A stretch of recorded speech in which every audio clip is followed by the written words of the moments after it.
How you doing, guys? We're brewing a whiskey stout tonight, but I just wanted to show you a quick modification I've done to the Bulldog brewer before we add the grain in. Everyone knows there's a couple of issues with the pump on the Bulldog brewer getting clogged up with grain. I've tried a couple of different things. I've cut up a sieve and put it in the bottom of the malt pipe before, but then I thought the sparge plate is the perfect thing really to stop any grain getting through. So I got onto Homebrew West. They're the Irish retailer for the Bulldog brewers. Requested a second sparge plate off them. I cut the attachment off the sparge plate that goes over the malt pipe so I can get it right down to the bottom of the basket. So basically what's going to happen is now you have your centre pipe to the malt pipe, just drop the sparge plate on top, add your grain, and then just your second sparge plate on top of your grain as normal. Got to mash in and do a whiskey stout today. It's fairly chocolatey stout that I'm going to age on whiskey barrel chips that are going to be soaked as well in Irish whiskey. They'll be added after 7 days of fermentation or whenever I rack the second third. Other than that, we'll be back in a while and run through the boil and the recipe with you properly. So guys, just going to run through quickly what we're doing here tonight. We're doing a whiskey stout and have a couple of people over, one of them being PJ works in Greens in Cork. And PJ is fairly big on the cocktail circuit in Ireland.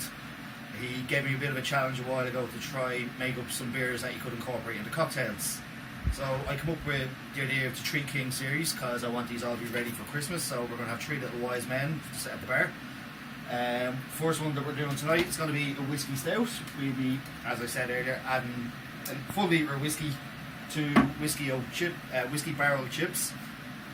And it'll be aged on that for a bit. The second one we're going to do is a smoked chili stout. That will be around a 6% stout and it's just a real winter warmer. Gonna put a bit of heat in the belly. Shouldn't be too hot because I'm only adding 20 grams of the chili powder to it. And the last one is going to be a vanilla milk stout, just a small bottle of vanilla essence that'll be going into that. PJ has the idea of what he's going to do for his cocktails. Do you want to quickly? No, but the questions I want to ask is like, what challenges are you facing with the whiskey going into the whiskey going into the stout? What challenges are you facing getting that to settle? Basically, the big challenge with all three of these is going to be stout forward. Have the whiskey, the chilies, and the vanilla as an aftertaste kind of thing. Don't want someone to sub on it and go, Jesus Christ, that's a whiskey. You want it to be a stout that has a hint of whiskey in it, so the balance is going to be a big issue. And where are you finding that balance? Where are you finding consistency into that? Trial and error is going to be the key really. It's going to be like, this is only going to be a 15 litre batch tonight, so won't be a big loss if it's a write-off, but other than that, taste them, and if it doesn't work, there'll probably be 3 or 4 versions of it. The chili one is the one I'm worried about. Yeah, because I've seen it before with the chili with going into, as we know, any bit of heated oil into stout spoils it. The beauty of a good stout is that it's calm, it's chocolatey, it's cool. So where's the challenge in keeping the chili tame, I suppose is the right word for going into the stout? Well, that's it where trial and error is going to come into. We're going to have to play around with this one. I think for the first batch of the smoked chili stout will be just a 5 litre batch just to get a feel for it. Keep a close eye on the recipe, make sure everything is right. None of this guessing and going, oh, I'll throw 20 grams in instead of, oh, look, that's 23. You know, it has to be spot on, really. Other than that, in your opinion, do beer cocktails really work? I mean, like I know Tony Barry from Cascade has got the Hope from Mary going to the Bacardi Legacy, and that's got a hint of Beamish in it. But sometimes beer cocktails are trying to be all things to all men. Is there such thing as a good beer, a good stout, and a good cocktail, or is there a combination that can be brought together? Well, beer cocktails to me really shouts out the obvious one being the beer garita. I mean, that's your ultimate summer holiday, sit down, drink beer, and have a cocktail at the same time kind of thing.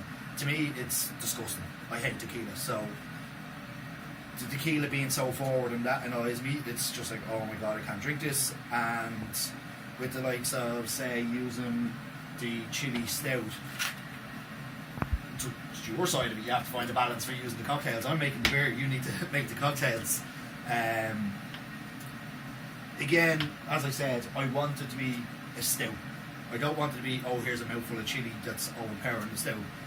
I've had some chilli stouts, and I think people just threw in Carolina Reapers and the likes, going, I only need one of this because it's the hottest chilli in the world. But yeah, it's not drinkable. You know, it's half a pint and you're throwing it away kind of thing. I want this one to be, someone can sit down and have 3 or 4 pints of this in one night and not worry about sitting on the toilet all day next day, really. Done so far, What Stephen? have you done so Right, far? so far we've done our mash for 60 minutes at 68 degrees Celsius. Then we've done a 20-minute mash out at 73 degrees, just to pull the extra bit of sugars out of the grains. We've just started sparging now. The extra sparge plate in the malt pipe has made a massive difference. There's very little grain on top. The pump did struggle once, but it was just a matter of kill the pump for a minute, let more the wort filter down through, and then just turn it back on again. It might have been my fault that it struggled. The flow control might have been a bit too open, so I just slowed it down with no issues after that. Just sparging now. Sparge water's at 76 degrees, and then we're going into an hour-long boil. There's only one hop addition in the hour. 30 grams of East Kent Goldens. They're East Kent Leafs, so putting them in a hop sock. Not going to use the hop spider today. No need for it with just one addition. Then 15 minutes left in the boil. There'll be a World Flock tablet and a spoonful of yeast nutrient going in. Other than that, there's nothing else really to talk about bar the yeast. Going to be using a new yeast today. I've never used before. It's the Mangrove Jacks M54. It's a Californian lager yeast.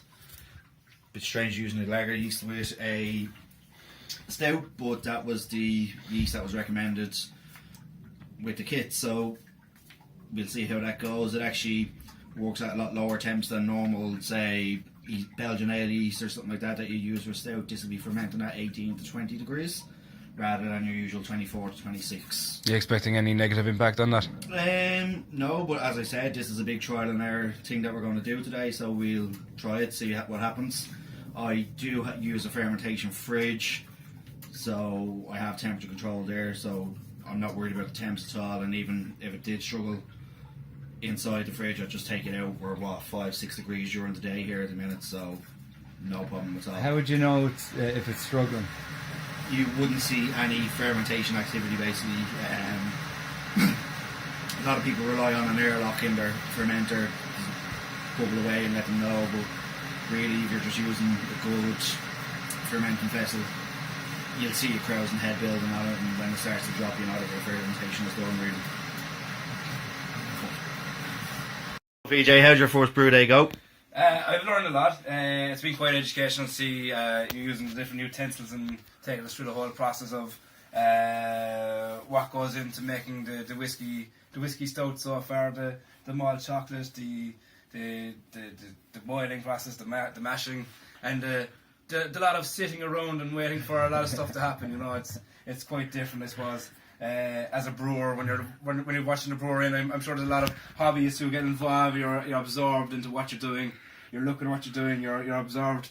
But to the outside person watching in, there's a lot to learn for, like myself and Ross. We were sitting here with me. We were sitting, watching, asking the questions, and you take your time and you find that there's 4 hours of sitting around and having a smoke and having a beer and having a chat, and you tend to find yourself a lot while you're brewing, while you're watching your friend brew, while he makes the magic medicine that makes us all happy and takes away all our troubles. So what do you actually think of the fourth rule of homebrew? You can't brew without having a brew. Don't talk about it, just like Fight Club. So just finishing up on the brew day here now. The lads have gone back inside because it's 2 degrees here and they are freezing cold, so they ran off and left me basically. Basically boil went as a boil can be expected to go. No boil overs, nothing, everything happy. Chill the beer. Best thing about it being 2 degrees outside at the minute is the groundwater is freezing cold, so I'm after chilling from 100 degrees down to 18 in just over 20 minutes. Always a good thing. Just transferring into the fermenter at the minute.